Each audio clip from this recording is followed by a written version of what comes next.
Number 5. Ningen. Our first creature to grace this list is the Ningen. I've actually talked about these things on the channel before, but it's always good to get a refresher, especially when the subject in question is cryptids. This information might just save your life someday. Or at the very least, it gives you something interesting to talk about at a party. Either or, you're learning something today. The Ningen is a cryptid that is a large aquatic whale or seal-like humanoid entity. Ningen actually translates to human in Japanese, stemming from the creature's often humanoid appearance compared to other cryptids. Marked by its blank expression and indiscernible features save for beady black eyes, the Ningen is a 30-meter long heaving beast frequently spotted around the Arctic and Antarctic oceans. The Ningen first rose to prominence in 2012 when it caught mainstream public attention on a Japanese paranormal forum. The legend began when a user posted a story of a whaling research crew that was sailing through the passage and saw something they didn't recognize under the water. Initially, the research staff assumed that it was a submarine, although there shouldn't have been any other vessels around. But they found that when they tried to get a closer look to ID the submarine, it had vanished entirely. While this was one of the first popularized cases of the Ningen, legends have actually predated this, with the first ever sighting thought to be traced back to 2005, when images from Google Earth revealed what looked like strange creatures inhabiting the area around icebergs. Skeptics believe that sightings of the Ningen could just be fragments of icebergs appearing to our eyes, and we want to see them as monsters, but I'd argue a creature like the Ningen must have some degree of camouflage. It's an all-white entity, it's reasonable to assume it evolved to avoid human eyes and blend in with the surroundings. It's unclear if the Ningen is a predatory cryptid, as all sightings of it reported as being benign or simply investigating humans.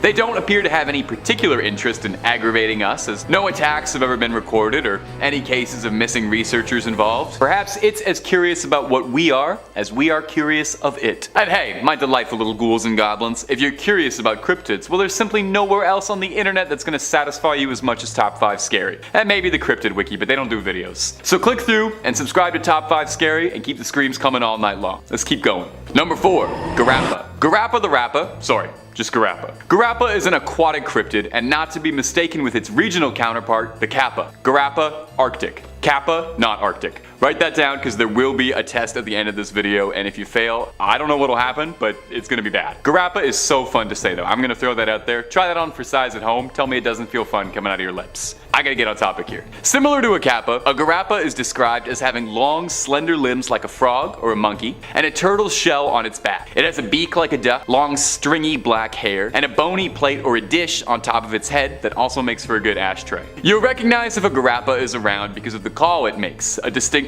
and forgive me for this if it's not perfectly accurate, hyo hyo sound. Although a Garappa may appear outwardly threatening, a Garappa is mostly shy creature, and they don't want the attention drawn onto them. I'm probably not helping the community much by discussing them here with you. They're shy and solitary, and usually keep to themselves, and usually tend to live in isolated communities by themselves or with a few other Garappa. Despite their shyness though, they are reported to be incredibly strong, and can easily overpower a human if a fight were to occur. Some legends report too the Garappa are a bit of a prankster and cause all kinds of mischief. They're able to mimic human voices. They say if you do capture one, a Garappa will do anything it can to escape, pleading with you, promising to leave people alone, to stop causing mischief, to stop luring people away, so they're not all bad. Number 3. Aklut. Coming up next on the list is a beast called the Aklut. If we're ranking based solely on appearances, well, this is one of the coolest cryptids I have ever seen in my hundreds of years inside the fog making videos for this channel. The Aklut is an Inuit legend, and is sometimes described as the whale wolf, which, come on, that is the coolest thing I have ever heard, whale wolf. Depending on the legend, sometimes the Aklut is described as being a hybrid, chimera-like creature, looking like a wolf with like a fin on the back of it, but other times it's purported that it can alternate between the two forms at will, and take the form that it pleases to suit it best for whatever it needs. They're said to be around if you can find trails of paw prints and dog tracks that lead into ocean waters, or seeing dog tracks around where there shouldn't conceivably be any in the Arctic. The whale that an Aklut takes the form of is predominantly described as an orca, and interestingly, another name for an orca is a sea wolf, lending some credence to the folklore. Stemming from early days beliefs when storytellers believed that all land animals had aquatic equivalents, like sea cows and so on. Not much is known outright about Aklut, instead what is passed from folklore. They're thought to be dangerously vicious towards humans, which makes sense considering both of the things that they are pretty nasty with some gnarly teeth. There aren't too many recorded sightings, although if they're shape-shifting creatures, who's to say you haven't seen dozens upon dozens of them without even knowing? Unless you don't spend too much time in the Arctic, I suppose, then you probably haven't seen any. There is one legend in particular I found that stood out for me. It tells the tale of an Inuit man who becomes obsessed with the sea and wants to be part of it. He returns from a fishing expedition to his village, but his obsession with the ocean has driven him too isolated to relate to the village anymore, and he finds himself in exile. He sets out and lives with a pack of wolves, but his affection for the ocean never dwindles. He casts himself out into the ocean to preserve himself forever in its waters, and through the malevolent energy inside him, he transforms into an orca. He spends his days swimming in the oceans as an orca, but whenever his hunger and his lust for revenge is awoken, he can return to the land and take a form as a wolf. Number 2. Hook Island Sea Monster. The Hook Island Sea Monster is a sea monster that originates from Hook Island, right? That's all the information we've got. Moving on, okay? Oh, nope, new information just came in. Okay, yeah, this is good. The beast is a 90-foot long black sea monster that resembles a massive, massive tadpole. The thing was first sighted dating all the way back to 1964 by one Robert Leserac. Leserac was a sailor who was traveling with his family on an unknown expedition, who spotted the creature underneath the water, moving towards his ship with what seemed like an open maw ready to strike. Leserac noted that its tail appeared to be damaged, but he was unsure as to what could have caused lacerations on such a massive entity.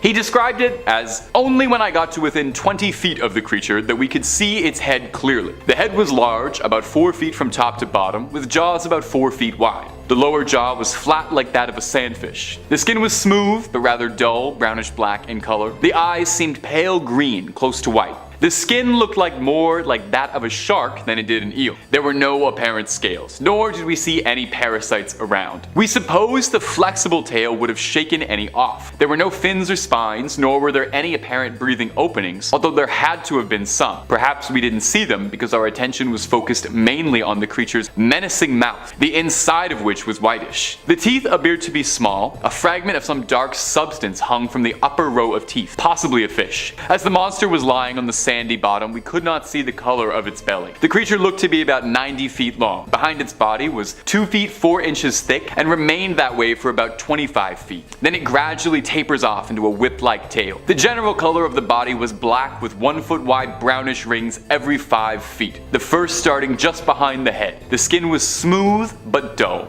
Aside from this detailed description, Leserac captured a few photos of the beast, although there has been some argument and debate as to the validity of the photos. But, Photoshop didn't exist in the 1960s, so there's no way that these could be photoshopped. Duh. Number 1.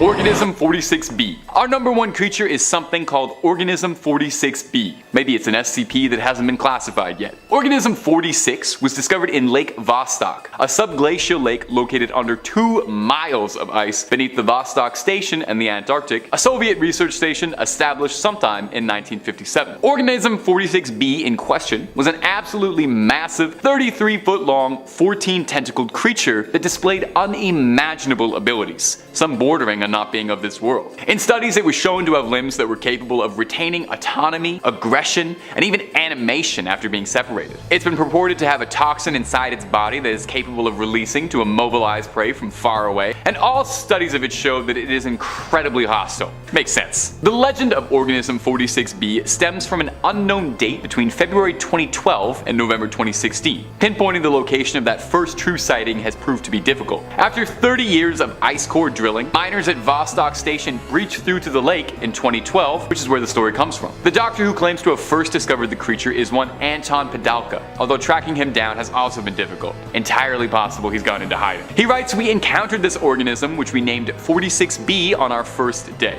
It disabled our radio, which we later learned was intentional. It's also able to paralyze prey from a distance of 150 feet away by releasing venom into the water. Tragically, my colleague and my lifelong friend lost his life this way. He tread water wearing a blissful smile as the organism approached him. We watched helplessly as it used its arms to tear off his head and then popped the remains in his mouth. It was as if he'd been hypnotized telepathically. Eventually, the crew was able to trap the creature in a tank, and the surviving team gave the organism off to the Russian Russian government, where presumably it was studied. But you want this Crypt Keeper's opinion? Almost certainly a beast like this was taken to the SCP Foundation, where it could be properly secured, contained, and protected. I'd urge you to click through on the channel and hear some of our reports on the SCP Foundation if you're not familiar with the organization already. It's illuminating stuff. Number 5. Bunyip. Coming in at the number 5 spot is the Bunyip, which, from the name alone, you might be forgiven for thinking it sounds kinda cute. The Bunyip is a creature from Aboriginal Australian folklore. Its name literally means devil or evil spirit, translated from the Wemba Wemba language. The Bunyip is an aquatic predator, with many varying descriptions of it. Sometimes it sorta looks like a hippo, sometimes it looks like a cross between a giant cat and a giant dog, but with like tusks and fangs and all sorts of sharp bits, and sometimes it's just like a totally incomprehensible, long, snake-like, twisty being. The only real common across all depictions of the Bunyip is that it is a ferocious creature in its own right.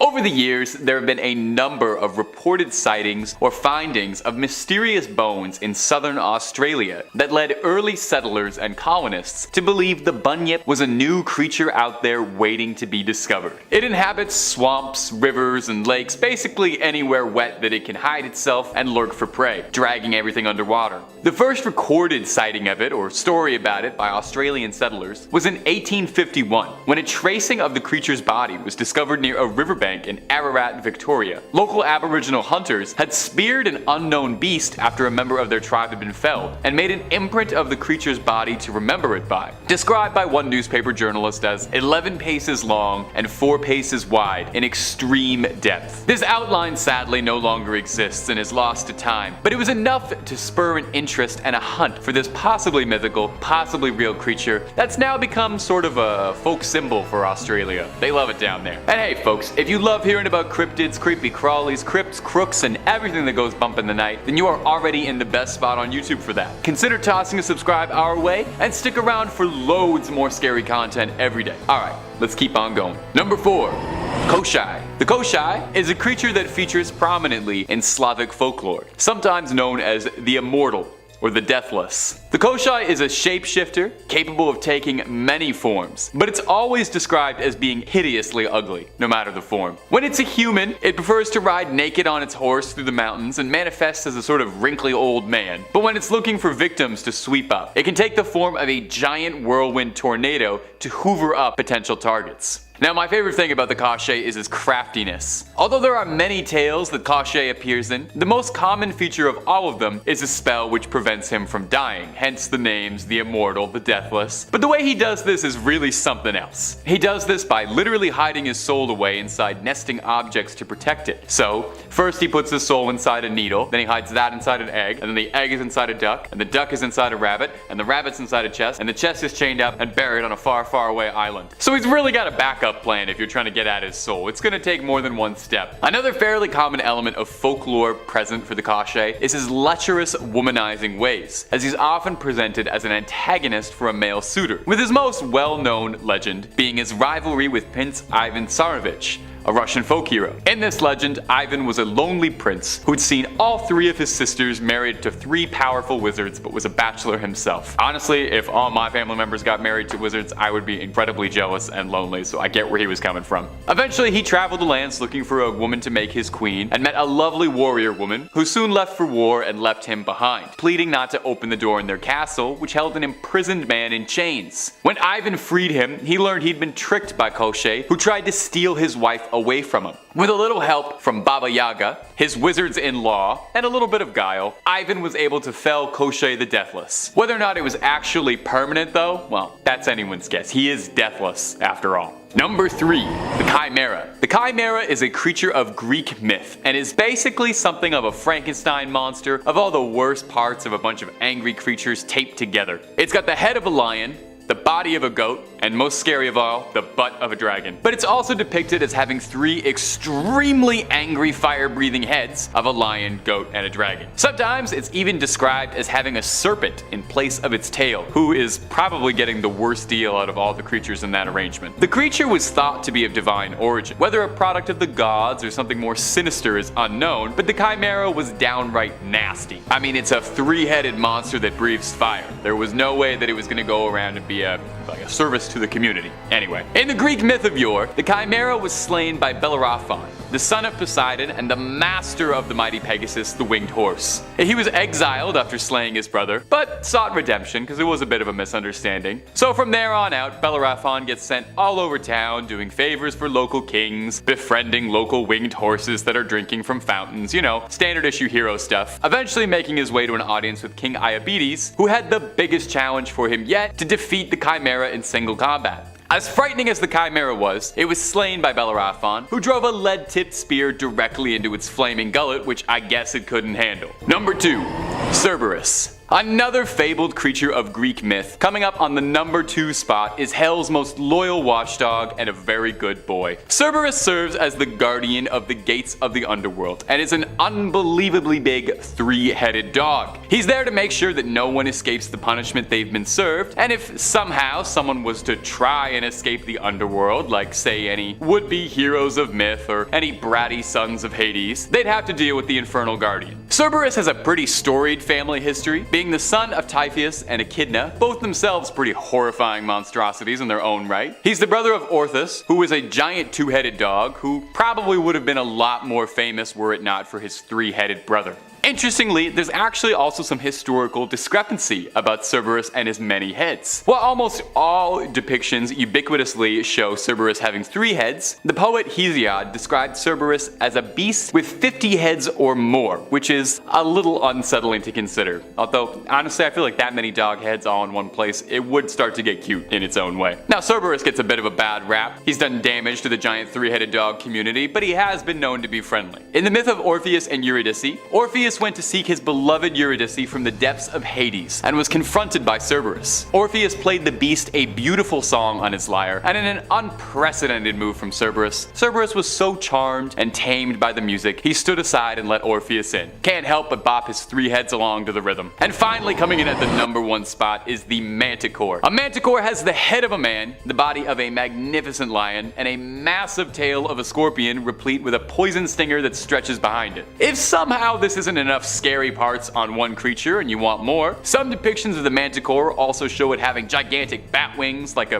bat or a dragon. It uses its tail to sting its prey and leave them helpless, and is even able to fire off its stingers like a projectile, as if an arrow drawn from a bow. The Manticore prefers to hunt by hiding its body in tall grass or the brush of the jungle, so only its head is poking out, appearing as a helpless, frail old man to a passerby that would find it in the woods. From here, it reverts to its true shape and strikes out at the victim, and once the wanderer notices that the old man in front of them has rows and rows of teeth inside its harrowing mouth, well, it's kind of already too late. One of the key traits of a Manticore is that it never leaves behind any evidence. It consumes everything it preys on down to the last drop. It's as if you never existed. The word Manticore is a loose translation of the Persian name for beast, Martikoras, and the legends that date back say the Manticore was the true king of the jungle and was able to dominate any creature and devour any threat that came its way without leaving a trace behind, with one of its favorite targets being men, and preferably in groups. While eating one person would be delightful, it would wait there for groups of 3 to 4 people before it would strike for a proper feast. Number 5. Goblin Shark. Under the sea is where nature starts to really let its creative juices flow. It's just an abstract world of tentacles, feelers, and razor-sharp teeth down there. Like a Jackson Pollock, but for things that'll bite you. I know that little crab said it's better down where it's wetter, but I just don't know if I agree if things like the goblin shark are swimming around freely. I know that sounds kind of like I have a strong opinion about these things, and I do. The goblin shark is probably one of the scariest looking living creatures on the planet. The translucent skin really isn't helping matters. I mean, seriously. Google, try and find a cute photo of one of these things, even a little baby. Every single picture of it makes it look like something H.R. Giger would look at and think, maybe tone it down a bit. The goblin shark gets its name from its grotesque appearance. Sorry to all our goblin shark viewers, it's nothing personal. Its elongated nose and its unique unhinged jaws full of nail-like teeth. That nose isn't just for show either. It actually serves as a little prey detector for the goblin shark. The nose is filled with electroreceptors that allow it to pick up tiny electric fields of prey. It sneaks around the seabed using that little food finder to sniff out its next meal. Electrically charged tracking sharks with monstrous teeth. Wasn't that literally a joke in one of the Austin Powers movies? Goblin sharks actually can't even close their mouths fully, with their teeth always being visible, just to let you know what they're packing. I think as a general rule of thumb, you should stay away from any creature scientifically named after a goblin. That's advice that has done me well, that's advice that has served Spider-Man well, and I am passing that on to you. Having a good time so far? It would really make my day if you tossed a little old subscribe our way. Number 4, the Pacific Black Dragon. Now, this is an entry I could probably include solely on a name basis. You wouldn't even need to see a picture of it, and you just trust that the Pacific Black Dragon is a scary looking fish. However, I'm a visual learner, and you're watching a YouTube video, so we're going to include several pictures of one of Mother Nature's most precious little abhorrent monstrosities. Take a look at this thing. You would be forgiven for thinking that this thing popped out of that one guy's chest in Alien, because it looks way more like a chest burster than it does a fish. And for those keeping track at home, that's my second reference to the 1979 sci-fi classic, and it probably won't be the last in this video. This angry little noodle, occasionally referred to as the Black Sea Dragon, gets its name from the fact that its skin absorbs 99.95% of the light in its habitat, which happens to be anywhere from 1,600,000 feet to 6,000 feet below the depths. Meaning this thing is dark. It hides in plain sight in the pitch black water, letting the bait hanging from its chin attract prey. Smaller fish swim up to what they think is something appetizing, and then the last thing they ever see is 2 beady little glowing eyes and then nothing. While this little fish is one of the smallest monsters on our list, I don't trust a fish that learned how to fish. There's something traitorous about that behavior. And honestly, maybe it's shallow, but I just can't move on from how truly horrifying this thing looks. I'm vapid, I can admit that. And I would love to see the Megalodon snarf this thing up. Number 3, Japanese spider crab. How do spiders manage to get into everything? Doesn't matter where you are, you will find a spider crawling around in your apartment, up your shower, on your walls, on the toilet seat. I thought we would have been safe at least in the ocean, but I really should have known better. Introducing the Japanese spider crab, a creature pulled directly from my nightmares and my therapy sessions. These things look like they crawled out of the dankest depths and can grow up to 12 feet long. They can grow up to be 40 pounds, and if somehow one of its many legs gets severed, they can just regrow those no problem when they molt next. They're not just one of the longest crabs in the world, they also have possibly the longest lifespan of any crab, with a spider crab living to up to 100 years old. You're telling me there's a crabby longlegs walking around out there who was born in the 20s, still kicking about on the ocean floor, moving his little bowler hat, spinning his little crabby cane? Now, a little bit of cursory digging taught me 2 things about the spider crab to put my fears on ice. Apparently, these monsters, despite their outward appearance, are completely benevolent and are more content to scavenge around the ocean floor looking for scraps than they are ever likely to interact with a human, and are actually considered to be quite lazy by crab standards. Apparently, they taste amazing and are considered a delicacy in some parts of Japan. I know for me, a key part of exposure therapy and getting over any of my fears is to eat my fears slathered in a buttery reduction, prepared over rice, maybe with a nice soy sauce. I'm looking at more pictures, and maybe I was totally wrong about the Japanese spider crab. I'm also very tall in a way that concerns people, and I'm very lazy, usually scavenging for my next meal as well. Although I am hoping that my next meal is a spider crab sushi combo. Number 2, Stargazer. The Stargazer is a fish that's got a face only Mother Nature could love, and even then, it looks like she might not be that generous. This thing kinda looks like if you buried a pug up to its face and then left it out in the sun for a few months. I don't think it's even too much of a stretch to say this might very well be the ugliest fish on the planet. Now, it's not a crime to be the ugliest fish on the planet, and you certainly wouldn't make a list of terrifying creatures just for being a little bit ugly. The Stargazer earned its place on this list for also being one of the meanest fishes out there. It's always the ones you least expect. The Stargazer has defensive capabilities that make it sound a lot more like it's a Pokemon than a fish. These things will bury themselves in the ocean floor, turning themselves into a little trap and then using their massive mouths as a vacuum and sucking their unsuspecting prey right up. And if that wasn't enough of an evolutionary selling point for you, the Stargazer also has electric organs at the top of it, which transmit electric shocks to predators. That's a nasty little guy. And the name Stargazer comes from the fact that when it's burrowing, it buries itself down, and the only thing peering out is its ugly little eyes peering upwards at the sky, or the stars. I gotta say, I got absolutely no love for these things. I like that they're very ugly, that's charming, but the rest of it, no. They're like scaly little zappy landmines. Number 1, Portuguese man-o-war. Of all the things on this list, the Portuguese man-o-war seems like it's the most not from this planet. It looks beautifully ethereal, like something you'd see floating around in the background in a Star Wars planet, or maybe hanging out with the blue things from Avatar. It's a truly cosmic looking wonder of nature. However, it is anything but. The first clue should be the fact that it is named after a 17th century battleship. It looks a bit like a jellyfish, but in actuality, it's a strange little colonial organism made up of smaller organisms called zooids. See, this already sounds like I'm talking about an alien, a zooid. You gonna look me in the eyes and tell me a zooid is real? This thing actually isn't even an animal per se, but 3 organisms in a trench coat trying to sneak into the movies. The main zooid is a gas-filled translucent sac, which coincidentally is what my 10th grade gym teacher used to call me to motivate me to run around the track faster. The gas-filled sac allows the colony to float. The man-o-war has no means of movement, instead having to rely on the currents of the ocean to direct it around. Real go-with-the-flow type of organism. Not a bad attitude, to be honest. Now the next zooid, I am never gonna get used to saying that, are the tentacles, which are really the star of the show here. The tentacles on a man-of-war reach lengths of up to 165 feet. Now I'll run that by you in case you heard that, fainted, and didn't quite catch what I said. Get up off the floor. Their tentacles can get up to 165 feet long.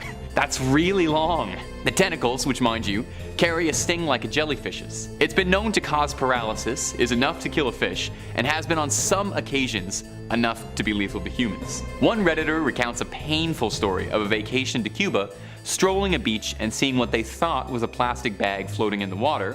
They then went to pick it up, and as they described, the next thing I knew, I woke up in the hospital in a vinegar bath with a morphine drip, a team of doctors extracting the tentacles that were stuck into my hand. That's enough to keep me away from the water for a bit and maybe prevent myself from ever doing a good deed, try to pick up some litter. I feel like even the Megalodon might want to be careful around this strange monster. Number 5, Nephilim. This one I can get behind for sure. How the pyramids were built still baffles me, and reading all about these things at least makes my brain relax for a second. The giants, the talls, the long neck people, the Nephilim. Again, never been a Bible guy myself, so no judgment if you say all this happened, but I'm just catching up on all this stuff. But in short, the Nephilim were like the offspring of angels and human women, according to Genesis 6:1-4 and Jude. The Nephilim are also mentioned in Numbers 13:33, but it is likely that by this time in Israel's history, Nephilim was used as a term for a tall, intimidating peoples. It's plausible that the Nephilim were both half angels and half giants, making them absolutely huge and absolutely super strong. The Nephilim were the children of the sons of gods and daughters of men, and Christian scholars have theorized that the sons of gods were actually these demonic fallen angels who reproduced with women.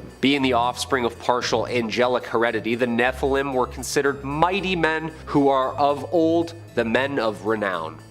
The ancients. These people were huge, claiming that they were like 5 times the size of an average man. In the Hebrew Bible, a group of mysterious beings or people of unusually large size and length who lived both before and after the flood were called Nephilimus, sometimes translated to giants. Even the fallen ones from the Hebrew Nephil, meaning to fall. Seems like these people were writing about similar stuff, huh? Spooky. Number 4, 200 million horsemen. This next one is not really a creature as much as it's the end of a lot of all of us. All this Armageddon stuff they were saying, that's some pretty strange stuff that's on its way. Book of Revelation stuff, you know? Quote, I saw as God wanted to show me the horses and the men on them. The men had pieces of iron on their chests. These were red like fire and blue like the sky and yellow like sulfur. The heads of the horses looked like the heads of lions. Fire and smoke and sulfur came out of their mouths. 1/3 part of all man was killed by the fire and smoke and sulfur that came out of their mouths. Word for word. Horsemen or ancient biblical technology? This sounds horrifying.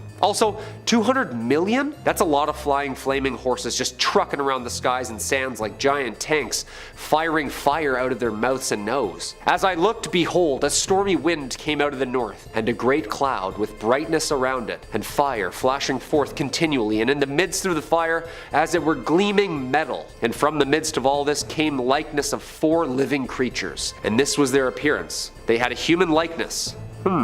Okay. You put a Baja hoodie on me at a Dave Matthews concert and hear me saying all that stuff, you probably just think I'm some sci-fi stoner. Nope. This is riveting material, folks. I need to read this thing front to back. Apparently, this force was supposed to have taken out, or is going to take out, a third of the entire world's population. I know like 3 things that can do that: pandemics, missiles, and floods. However, if men and horses showed up with lion heads breathing fire, it's safe to say it's game over. Number 3, the Leviathan. Okay, at first I was like, oh, that's a roller coaster at Canada's Wonderland. No, this vicious monster was actually modeled after this vicious monster. The Leviathan, the second of the great monsters described in the book of Job. This Leviathan is an absolute massive sea monster who's impervious to human weapons, breathes fire, and emits smoke from his nostrils.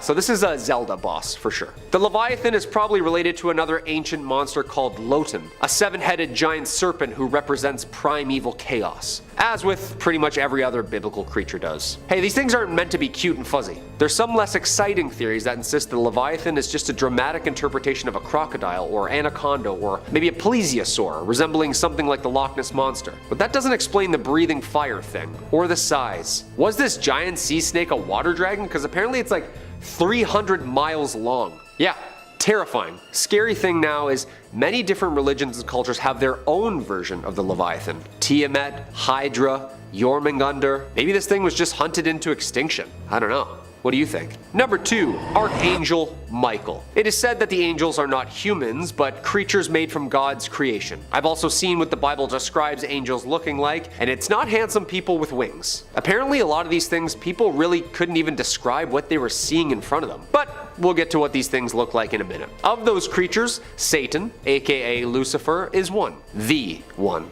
However, here is even one creature that Satan fears more than any creature, and that's fellow Archangel Michael. Or Saint Michael. Some say they're brothers, some say they were on the same team for a bit. This is some good stuff, people. Quote, "Now war arose in heaven, Michael and his angels fighting against the dragon, and the dragon and his angels fought back. But he was defeated, and there was no longer any place for them in heaven. And the great dragon was thrown down, that ancient serpent who is called the devil and Satan, the deceiver of the whole world. He was thrown down to the earth, and his angels were thrown down with him." Revelation 12:7-9. Okay, so hold on. He and them are all down here with us?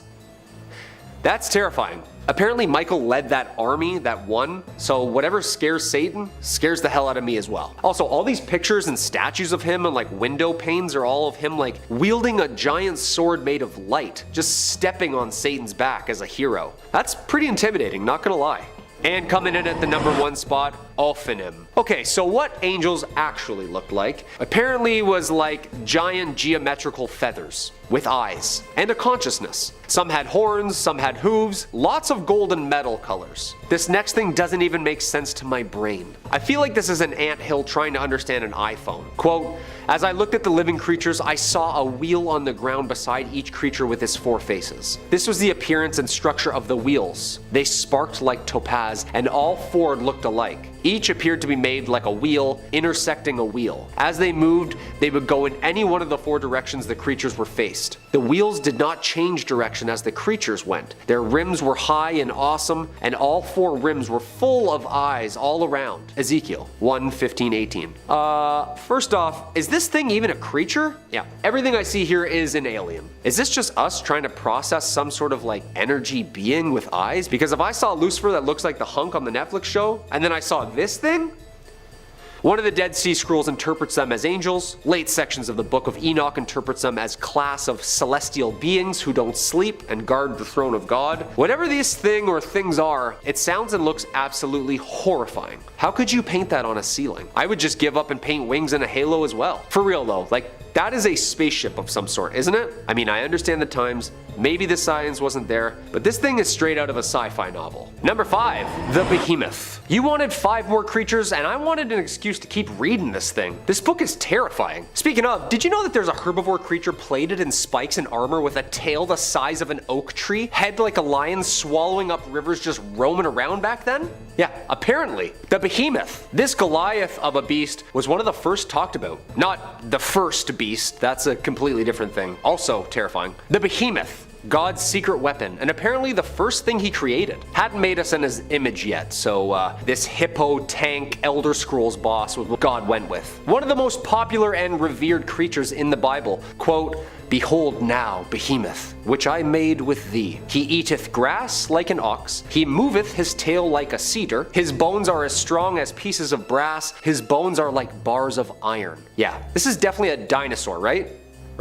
Scholars seem to think that the behemoth is an aggressive exaggeration of a large hippopotamus or rhinoceros. Opening up its mouth and swallowing a river could literally mean it's just an animal thirsty. In 2003, French scientists working in Pakistan claimed to have discovered an extinct species of rhinoceros called a Balak Ethereum, which was much larger, much scarier, and matched the physical description given in the Book of Job. Yeah, that's terrifying stuff. Number 4, Cherubim. These cute flying baby angels we see on soap ads and bottles are a lot scarier and much more sinister than the blonde cupids we're used to seeing. The cherubs, or cherubim, are God's throne bearers and appear over 90 times in the Bible. The Hebrew text says cherubim is a celestial winged being who represents God's spirit on earth and symbolizes the worship of God. In Ezekiel, cherubim are described as angelic creatures with 2 sets of wings and 4 faces: lion, ox, human, and eagle. Okay, this is getting scarier and scarier. The 4 faces of the cherubim apparently represent the 4 domains of God's rule. The lion represents wild animals, man represents humanity,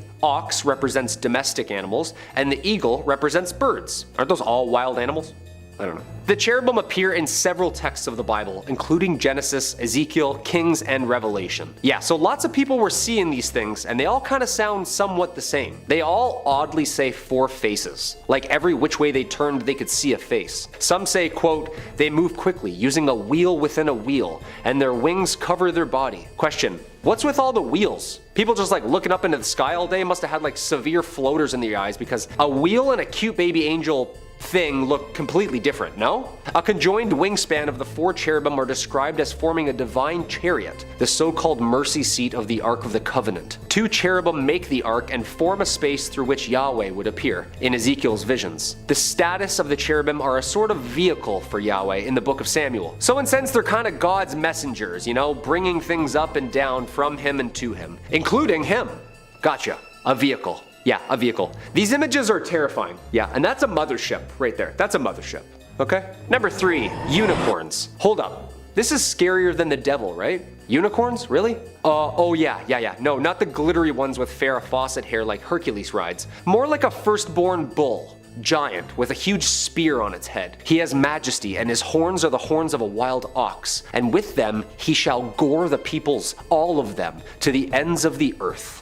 Okay, yeah, that's really aggressive. I guess unicorns were a little bit scarier in the Bible, huh? A couple times these things are brought up too. It seems like a lot of people were seeing these. Yeah, I'd say a hunk in a suit on a television series is much less scary than a monster horse goring you to death. A ram is mentioned 9 times in the Hebrew Bible. It's been translated to unicorn in the King James Version, and some translations as oryx, which was seen as a wild ox or rhinoceros. Quote, "And the unicorn shall come down with them, and the bullocks with the bulls, and their land shall be soaked with blood, and their dust made fat with fatness." Yeah, harsh. I mean, rhinos and other single-horned animals do this. The Bible describes unicorns skipping like calves, traveling like bulls, and bleeding when they die, so they were real and very mortal, mostly believed to be an exaggeration though. Even Julius Caesar speaks of them. Quote, "A little below the elephant in size and appearance, color, and shape of a bull, their strength and speed are extraordinary. They spare neither man nor wild beast." Were the ancients seeing like giant extinct rhinos, or were these flying evil narwhals just goring everyone to the end of the earth? Who knows? Sure sounds like it. Number 2, locusts. Dude, I'm already afraid of the 12-inch flying praying mantises that do exist today. I can't imagine what these things looked like. Imagine a dog-sized flying insect blocking out the sun because there's so many of them. Abaddon's locusts. These things were terrifying. The Bible has this to say about them. The 5th angel, apparently Abaddon, sounded his trumpet, and I saw a star that had fallen from the sky to the earth. The star was given the key to the shaft of the abyss. When he opened the abyss, smoke rose from it like the smoke from a gigantic furnace. The sun and sky were darkened by smoke from the abyss, and out of the smoke, locusts came down upon the earth and were given power like that of scorpions. These demon bugs are well detailed in the Bible. They're described as, quote, horse-like creatures preparing for battle, adorned with crowns of gold above their head. Their face is like a man, but woman's hair with lion's teeth. Their body was locust-like, covered with iron breastplates. They have scorpion-like stings on their tails and razor-sharp claws, and the sound of their army will be like a million horses marching to the battlefield. Dude, that's a locust? Like a locust, the bug? No, I don't think so. They will be freed by their master Abaddon from the bottomless pit and will torment all of the remaining sinners on Earth for 5 months. Abaddon is described as the king of the army of locusts. Yeah, guy's really into bugs. Yeah, that's like some Fear Factor stuff right there. Just like a million bugs swarming you? No thanks. And coming in at number 1, the dragon. Okay, there's some speculation here that this thing is the devil himself. The devil and the dragon. But also this thing apparently lives with the devil. I don't know, people were saying mixed things, but important thing is, things weren't too literal back then, and they were really spiritual. People were just trying to explain what they were seeing and feeling the best way they could. But yes, there was dragons. Yeah, we have the skeleton bones. Okay? And before you're picturing something fun like Dudley the Dragon or the ones that talk in The Hobbit who sit atop gold. No. Picture when it sneezes, it flashes light. Its eyes are like the red of dawn. Lightning leaps from its mouth. Flames of fire flash out. Smoke streams from its nostrils like steam from a pot heated over burning rushes. Its breath would kindle coals, for flames shoot from its mouth. Yeah, this thing. Terrifying. Tremendous strength of Leviathan's neck strikes terror wherever it goes. Its flesh is hard and firm and cannot be penetrated. Job 41:18-23. This great dragon, the ancient serpent called the devil or Satan, the one deceiving the whole world, was thrown down to the earth with all the angels. And I saw 3 evil spirits that looked like frogs leap from its mouth of the dragon, the beast and the false prophet. They are demonic spirits who work miracles and go out to the rulers of the world to gather them for battle against the Lord on that great judgment day of God the Almighty. He seized the dragon, that old serpent who is the devil, Satan, and bound him in chains for thousands years. The angel threw him into the bottomless pit, which he then shut and locked so Satan could not deceive the nations anymore until 1,000 years were finished. Okay, yeah, that sounds like one giant amazing cutscene from a God of War game. Just chucking a dragon into a pit? Also, it's 2022. We better lock that thing back up. It's been more than 1,000 years now, no? Quote, and behold, a great red dragon having 7 heads and 10 horns, and on his heads were 7 diadems. Okay, so it wears 7 crowns. Maybe this thing is the devil. It's mentioned numerous times in the Bible. I've seen Game of Thrones. This thing is scary. Yeah. Number 5 on this list is the Panama 7. The following story happened only a few years ago and is a horrifying tale where 7 people in Panama were found dead from a terrifying ritual. The BBC writes 10 people have been arrested on suspicion of murder. The suspects and all victims were thought to belong to the Nagobi indigenous community. The grave was discovered after 3 villagers escaped and made their way to a local hospital last weekend, prosecutor Rafael Baloy said. They then alerted authorities about several families being held by an indigenous-run sect. On Wednesday, police raided the community located in a jungle region in northwest Panama, some 250 kilometers from the capital Panama City. They were performing a ritual inside the structure. In that ritual, there were people being held against their will, being mistreated, said Mr. Balois. All of these rites were aimed at killing them if they didn't repent their sins. Inside the makeshift church, officers found a naked woman, machetes, knives, and a ritually sacrificed goat, Mr. Balois said. The site was controlled by a religious sect called the New Light of God, believed to have been operating in the region for about 3 months. According to Mr. Balois, the kidnapping and torture started last Saturday after one of the members claimed to have received a message from God. The victims were then kidnapped from their homes, beaten, and killed. So let me ask you guys, does that sound like something that God would tell you to do? Gather up a bunch of people, hold them against their will, and torture and kill them? To me, if any sort of entity was to tell you to do something like that, then that would be a demon or maybe the devil. Maybe that demonic entity would portray themselves as God or someone else, but I don't know what type of God would do something like this. To be completely honest, folks, I'm really not a religious person, so when I I hear something like this, I believe that this was the work of people who were extremely sick or misguided. But I can guarantee to them, they probably really felt like they were acting as the vessel for some higher being. I think in this instance though, they really did misjudge who that higher being was. This happened literally back in 2020 as well, guys, so really not that long ago. My heart truly does go out to the people that were killed and to the families of those who were taken way too soon. Number 4 on this list is The Devil Made Me Do It. This famous Ed and Lorraine case may be the best example of when someone tried to claim a demonic possession led to a crime. The case is centered around a young man named Orrin Cheyenne Johnson and the man that he murdered, a 40-year-old named Alan Bono. Mental Floss says there was no question that Johnson killed Bono. However, his defense attorney, 33-year-old Martin Minella, planned to argue that the 19-year-old was not guilty by virtue of demonic possession. Ahead of the trial, Minella pled his case through the media, giving interviews to major press outlets. The courts have dealt with the existence of God, and now they'll be asked to deal with the existence of the demonic spirit, Minella told People. The day after Johnson was arrested, Lorraine Warren called the Brookfield police and blamed the killing on a demon. Johnson didn't actually say the devil made him do it, he only claimed that he didn't remember stabbing Bono. However, according to the testimony of an officer on the scene, Johnson did tell the police, "I think I hurt someone." Now, this defense didn't actually work out for Johnson. He was inevitably convicted of first-degree manslaughter and sentenced to 10 to 20 years in prison. However, he didn't serve nearly that many and was released after less than 5 years for being a really good prisoner. In my opinion, I kind of doubt that this guy was actually under the influence of a demonic possession, and clearly the jury, they felt the same way. That being said though, he did seem pretty committed to that story during the trial, so I suppose it's something to consider. Number 3 on this list is Manuel Vela. Several years ago, Manuel Vela killed his pregnant girlfriend. It was a brutal murder and an incident which climaxed in a police chase where he was finally captured. Many people obviously asked the question, why? And the answer may shock you. The Mystique says Vela told the interviewers that the murder of his girlfriend and her child were part of a religious and political statement. He was possibly trying to enlighten the crowd of his opinion on pro-life ideologies. However, it seemed like his motivation behind the murders wasn't just politically backed. He went on to say how he is the Antichrist and the voices in his head guided him on what to do. Many of his analogies were akin to things that have happened in the history of Christianity.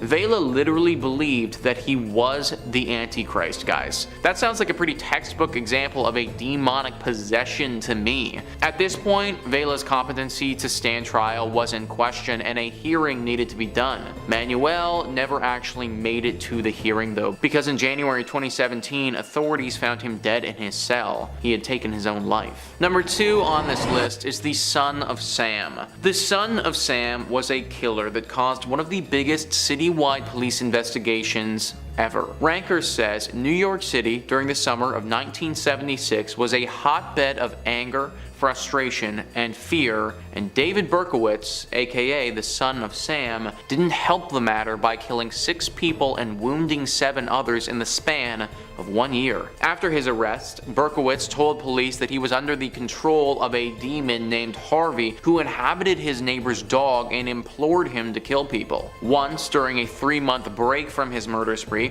Berkowitz wrote the New York Post to say, "I am still here like a spirit roaming the night, thirsty, hungry, seldom stopping to rest." After being incarcerated, Berkowitz received a sentence of 365 years in prison, by the way. He became a born-again Christian, but he still believes that the devil and God are fighting for possession of his soul. No wonder this guy got 365 years. Not only did he kill 6 people, but to write to the Times saying that he's still thirsty and hungry, yeah, this is clearly a man that needs to be kept behind bars for literally ever. Once again, I want to stress the fact here that I'm not a religious man personally. When I hear a story like this, I believe that it's far more likely that the Son of Sam was just truly mentally unstable and probably in need of some very serious help. He truly believed though that a demon had called upon him and was using his body as a vessel for evil. We may never know what truly caused him to do this, but at least he's locked locked up for good and won't be doing it again anytime soon. And finally, number 1 on this list is Michael Taylor. Several decades ago, Taylor was apparently possessed by a horrible demon, and this time it